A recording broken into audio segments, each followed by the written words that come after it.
ஒட்டுமொத்த நாகப்பட்டினம் மாவட்டத்திற்கு மருத்துவர்கள் பற்றாக்குறை என்பது அது நீண்ட கால பிரச்சனை. அது ஏன்னா அங்கே வந்து பணியாற்றுவதற்கு மருத்துவர்கள் பெரிதாக ஆர்வப்படுவதில்லை.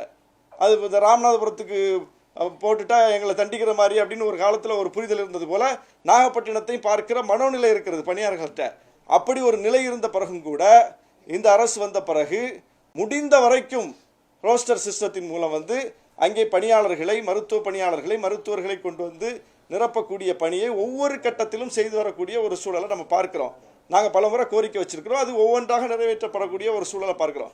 இப்படிப்பட்ட இடத்தில் சுற்றுலா தொடர்பாக அவர் வைத்த குற்றச்சாட்டு, மருத்துவத்துறை தொடர்பாக அவர் வைத்த குற்றச்சாட்டு, உள்கட்டமைப்பு தொடர்பாக அவர் வைத்த குற்றச்சாட்டு, கோட்டை வாசலில் வந்து பாலம் வந்து கெட்டாமல் இருக்காங்க, பழுதடைந்துருச்சு அப்படின்னு சொல்கிறாரு. கோட்டை வாசல் பாலத்தை பற்றி ஒரு ஆய்வை செய்து பொதுப்பணித்துறையின் மூலம் நெடுஞ்சாலைத்துறையின் மூலம் ஆய்வு செய்து அந்த பாலம் ஸ்டெபிலிட்டியாக இருக்குது, அது இன்னும் பல ஆண்டுகள் தாக்கு பிடிக்கும் தாங்கும் என்று ரிப்போர்ட் வந்திருக்கு. அப்போ பல ஆண்டுகள் தாக்கு பிடிக்கக்கூடிய அளவுக்கு வலிமை பொருந்தி இருக்கக்கூடிய ஒரு பாலத்தை போய் யாராவது இடிப்பாங்களா? அரசுட்டு என்ன கஜானாவில் நிரம்பியா இருக்குது பணம். அப்போது தேவை ஏற்படும் போது தான் அதை செய்ய முடியும்.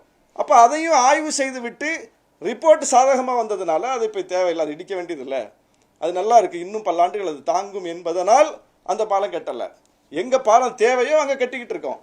அப்படி எல்லா திட்டமும் நான் பட்டியல் போட்டு சொல்ல முடியும், பெரிய லிஸ்ட்டு. அது அவ்வளோ பெரிய லிஸ்ட்டு தேவையில்லை, தொகுதி மக்களுக்கு தெரியும். அவங்க பார்க்குறாங்க இந்த அரசு அமைந்த பிறகு அங்கே எப்படி இன்ஃப்ராஸ்ட்ரக்சர் ஒவ்வொன்றா டெவலப் ஆகிருக்கு, இந்த 5 ஆண்டுகளுக்கு முன்னால் பார்க்காத காட்சி இப்போ எப்படி பார்க்குறோம் அப்படிங்கிறத அந்த மண்ணின் மக்கள் புரிந்து கொண்டிருக்கிறார்கள்.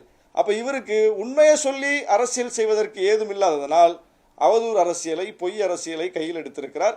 அது நீடிக்காது, நிலைக்காது.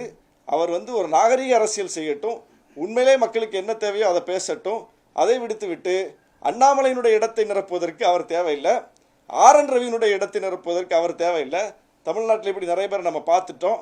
அந்த இடத்தை பிடிப்பதற்கு விஜய் ஏன் துடிக்கிறார் என்பதுதான் நம்முடைய கேள்வி. அது திருவாரூரில் போய் பேசியிருக்காரு. அது திருவாரூர் மத்திய பல்கலைக்கழகம். ஒன்றிய அரசு நம்ம வந்து ஒவ்வொன்றையும் பெறுவதற்கு, அதுவும் கல்வி ரீதியாக பெறுவதற்கு எவ்வளவு பெரிய போராட்டத்தை நடத்திக்கிட்டு இருக்கோம். இந்த மாநில அரசு எவ்வளோ பெரிய போராட்டத்தை நடத்திட்டு இருக்குது. மாநில கட்சிகளை களத்தில் இறங்கி எப்படிப்பட்ட போராட்டங்களை நம்ம நடத்திட்டு இருக்கோம்னு தெரியும். அப்போ அவர் யாரை குற்றச்சாட்டணும்? ஒன்றிய அரசு தொடர்பாக இப்போ ரயில்வே ஸ்டேஷன் தொடர்பாக ஒரு குற்றச்சாட்டு வைக்கிறார், ஒன்றிய பல்கலைக்கழகம் தொடர்பாக ஒரு குற்றச்சாட்டு வைக்கிறார். அதுவும் ஒழுங்காக தெரிஞ்சுக்கிட்டு வச்சிருக்கலாம். அப்போ ஒன்றிய அரசை நோக்கி அவர் நம்மளோட சேர்ந்துல பேசணும்.